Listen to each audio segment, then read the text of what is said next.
સરકારી યોજનાનો લાભ લેવા અને ફોર્મ ભરવા માટે અમારી ચેનલને સબસ્ક્રાઇબ કરો.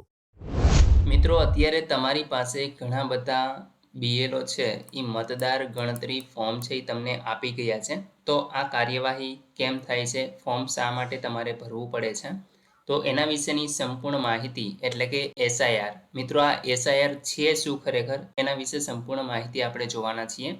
એસઆઈઆર એટલે શું, એસઆઈઆર ક્યારે જરૂરી બને છે, એમની કાર્યપ્રણાલી શું રહેશે, બીએલઓ એટલે કે બ્લોક લેવલ ઓફિસર આ કોણ છે, એસઆઈઆરના ફાયદા શું થવાના છે, નામ નોંધવા માટે તમારે જરૂરી ડોક્યુમેન્ટ ક્યાં ક્યાં જોશે, અને તમારે એસઆઈઆર છે એ ફોર્મ ભરતી વખતે ધ્યાન શું રાખવું જોઈએ, આ તમામ માહિતી તમને આ વિડીયોની અંદર આપવાની છે. મિત્રો, સંપૂર્ણ માહિતી તમને આ એક જ વિડીયોની અંદર આપવાની છે, તો વિડીયોને પૂરો જોવા વિનંતી. બાકી મતદાર ગણતરી ફોર્મ કઈ રીતે ભરવું એના વિશે આપણે પહેલાં જ વિડીયો બનાવેલો છે. ડિસ્ક્રિપ્શનમાં તમને એની લિંક મળી જશે, એ જોઈ અને તમે સરળતાથી ફોર્મ ભરી શકો છો. તેમ છતાં પણ ન સમજાય તો તમે કોમેન્ટ કરી અને પૂછી શકો છો, આપણે એ કોમેન્ટનો જવાબ આપશું. ચાલો શરૂ કરીએ. તો મિત્રો, હવે આપણે જોઈએ કે એસઆઈઆર ખરેખર છે શું. તો એસઆઈઆરનું ફૂલ ફોર્મ છે સ્પેશિયલ ઇન્ટેન્સિવ રિવિઝન, જે મિત્રો ભારતીય ચૂંટણી પંચ દ્વારા કરવામાં આવે છે. મતદાર યાદીને ચોક્કસ, સંપૂર્ણ અને સુધારેલી બનાવવા માટેનો આ એક પ્રોગ્રામ છે એ શરૂ કરવામાં આવેલો છે. હવે મિત્રો, એસઆઈઆર એટલે શું, તો કે એસઆઈઆર છે એ એક સ્પેશિયલ ઇન્ટેન્સિવ રિવિઝન, એક ખાસ એક પ્રક્રિયા છે જે ભારતના ચૂંટણી પંચ દ્વારા હાથ ધરવામાં આવેલી છે. મિત્રો, આનાથીને મતદાર યાદીનું એક સઘન સમીક્ષણ એટલે કે એમાં સુધારો કરવામાં આવે છે, જેથીને કોઈ પણ ખોટો ડેટા હોય તો એને સુધારવામાં આવે છે. એમનો મુખ્ય હેતુ એ જ છે કે મતદાર યાદીને વધુ ચોક્કસ, સંપૂર્ણ અને સુધારેલી બનાવી અને ત્યાર પછી જે લોકો ખરેખર મતદારને હકદાર છે એ લોકોને મત આપવાનો અધિકાર મળે, અને જે લોકો ડુપ્લિકેશન એટલે કે વધારેના ચૂંટણી કાર્ડ હોય છે અથવા તો ડુપ્લિકેશન થતું હોય છે, તો એવો જે ડેટા છે એને દૂર કરવાનો રહેશે. તે ઉપરાંત જે લોકો મૃત્યુ પામી ગયેલા છે તો એવા લોકોના પણ ચૂંટણી કાર્ડો હજી અવેલેબલ હોય છે, તો એમને મિત્રો દૂર કરવા માટેની આ એક પ્રક્રિયા છે. તો આ એક સારો એવો પ્રોગ્રામ શરૂ કરેલો છે. દરેક લાયક નાગરિકનું નામ યોગ્ય રીતે અહીંયા નોંધાય એવો સરકાર દ્વારા આ એક હેતુ છે એ હાથ ધરવામાં આવેલો છે. ત્યાર પછી મિત્રો આગળ વાત કરીએ તો એસઆઈઆર ક્યારે જરૂરી બને છે, તો કે મોટી અસંગતતાઓ જણાય ત્યારે, એટલે કે ઘણી બધી પ્રમાણની અંદર ભૂલો છે એ થતી હોય ત્યારે મિત્રો આ એસઆઈઆર છે એ જરૂરી બને છે. મૃત્યુ પામેલા લોકોના નામ છે એને દૂર કરવા માટે જરૂરી છે.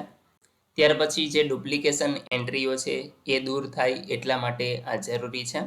ત્યાર પછી મિત્રો અધૂરી અથવા તો ખોટી માહિતી વાળો જે ડેટા છે એને દૂર કરવાનો હેતુ છે. અહીં વાર્ષિક સુધારો પૂરતો ન હોય તો એના માટે પણ જરૂરી છે.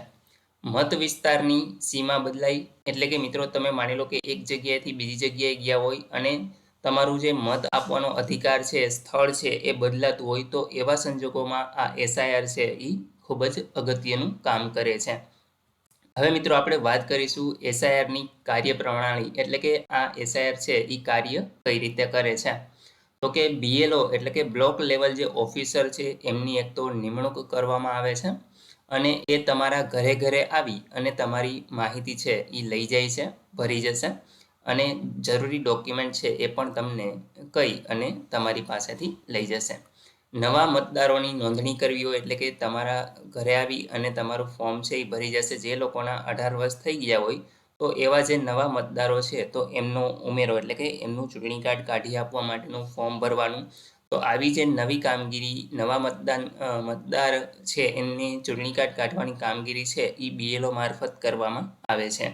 ત્યાર પછી મિત્રો ભૂલો સુધારવા માટેના ફોર્મ સ્વીકાર, એટલે કે માની લો કે તમારા ચૂંટણી કાર્ડની અંદર કોઈ પણ ભૂલ છે અથવા તો મેરેજ પછી કોઈ નામ સુધારવાનું છે અથવા તો સરનામું બદલાય, તો આવી જે સુધારા વધારાની કામગીરી છે એ પણ બીએલઓ મારફત જ કરવામાં આવે છે.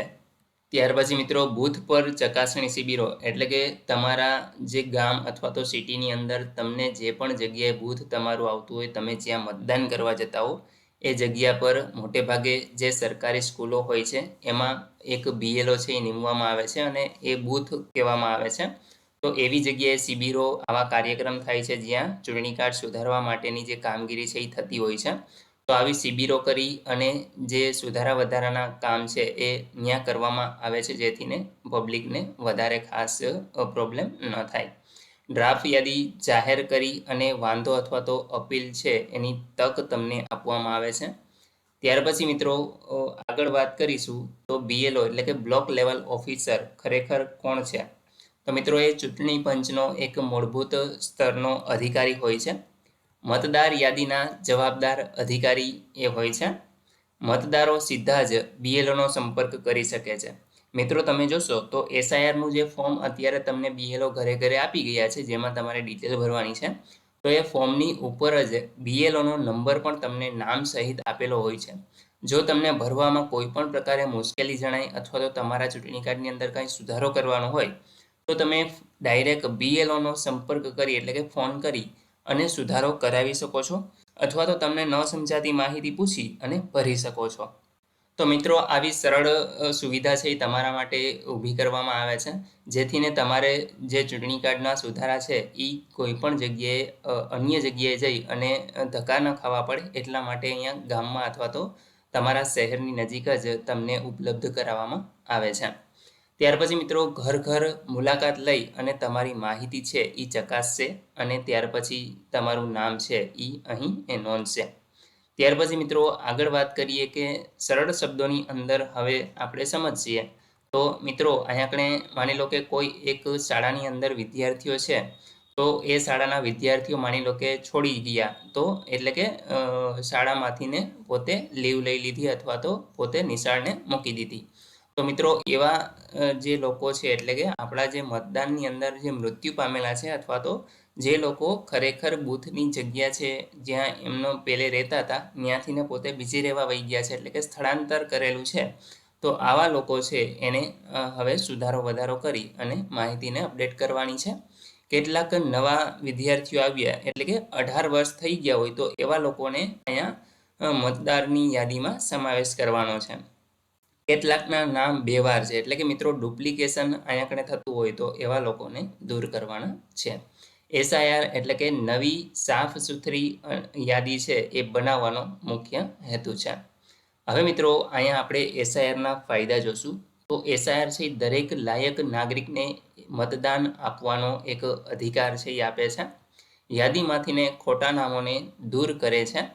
ચૂંટણી પ્રક્રિયા વધુ વિશ્વસનીય બને એવો નો હેતુ છે.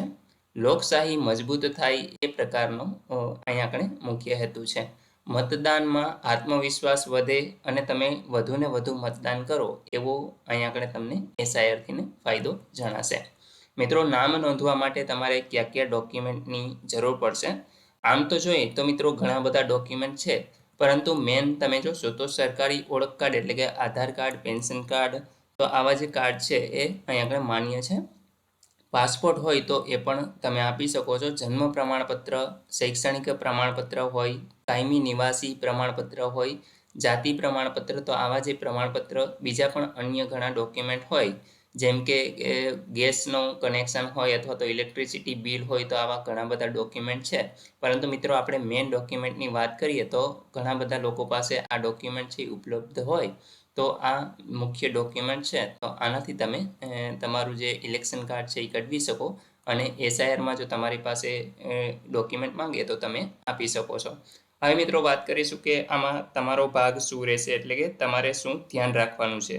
તો અહીં મિત્રો તમારે તમારું નામ છે એ ખાસ ચકાસી લેવાનું છે, કોઈ પણ ભૂલ ન હોય. જો ભૂલ હોય તો તમે BLOને જાણ કરી અને સુધરાવી શકો છો. નવી નોંધણી તમારે કરાવી હોય તો અહીંયા આપણે તમે એ પણ કરાવી શકો છો. જો તમારું નામ SIRમાં ન હોય અથવા તો તમારે જે તે સમયે 18 વર્ષ પૂરા ન થયા હોય પરંતુ હવે થઈ ગયા હોય તો હવે તમે નામ એડ કરાવી શકો છો. તમારી કોઈ ભૂલ હોય તો સુધરાવી શકો છો. BLOની મદદ છે એ તમારે લેવાની હોય છે અને એ જ તમને ફોર્મ ભરી અને તમારું જે સુધારા વધારા છે એ કરી આપશે. મતદાન કરી અને તમારે લોકશાહીને છે એ મજબૂત બનાવવાની છે. તો મિત્રો આ રીતે છે આ એક તમારો રોલ હોય છે કે જે તમારે ખાસ ધ્યાન રાખવાનું હોય છે. મિત્રો, વધુ માહિતી માટે તમે ભારતીય ચૂંટણી પંચની જે વેબસાઇટ છે eci.gov.in આની મુલાકાત લઈ શકો છો. મતદાર સેવા પોર્ટલ કે જેમાં તમે વોટર કાર્ડ છે એમાં સુધારા વધારા કરી શકો છો. સુધારા વધારા કરવા માટેનો વિડીયો આપણે ટૂંક સમયની અંદર જ મૂકવાના છીએ. લગભગ હવે આના પછીનો જ વિડીયો છે એ તમને મળી જશે. તો તમે ચેનલને સબસ્ક્રાઇબ કરી લેજો, જેથી તમે જાતે પણ ઓનલાઈન ચૂંટણી કાર્ડમાં સુધારા કરાવી શકો છો. તમારે મોબાઈલ નંબર એડ કરાવવો હોય, નામ સુધારવું હોય, એડ્રેસમાં કંઈ ચેન્જ હોય, તો આવા તમામ જે સુધારા છે, ફોટો બદલાવવો હોય તો એ તમામ વસ્તુ તમે કરી શકશો. તમારા રાજ્યના મુખ્ય ચૂંટણી અધિકારી અને હેલ્પલાઇન નંબર તમે અહીંયા જોઈ શકો છો. આમાં કોલ કરીને પણ તમે વધારે માહિતી મેળવી શકો છો. તો મિત્રો, આ રીતે જ તમારે મતદાન કરવાનું છે. લોકશાહીને મજબૂત બનાવવાની છે. આશા રાખું છું મિત્રો કે એસઆઈઆર વિશે તમને સંપૂર્ણ માહિતી મળી ગઈ છે. તેમ છતાં પણ કોઈ પ્રશ્ન હોય તો તમે કોમેન્ટ દ્વારા પૂછી શકો છો. આ વિડીયો ગમે તો લાઈક કરો, તમારા મિત્રો સુધી શેર કરો અને ચેનલને સબસ્ક્રાઇબ કરો. જય હિન્દ.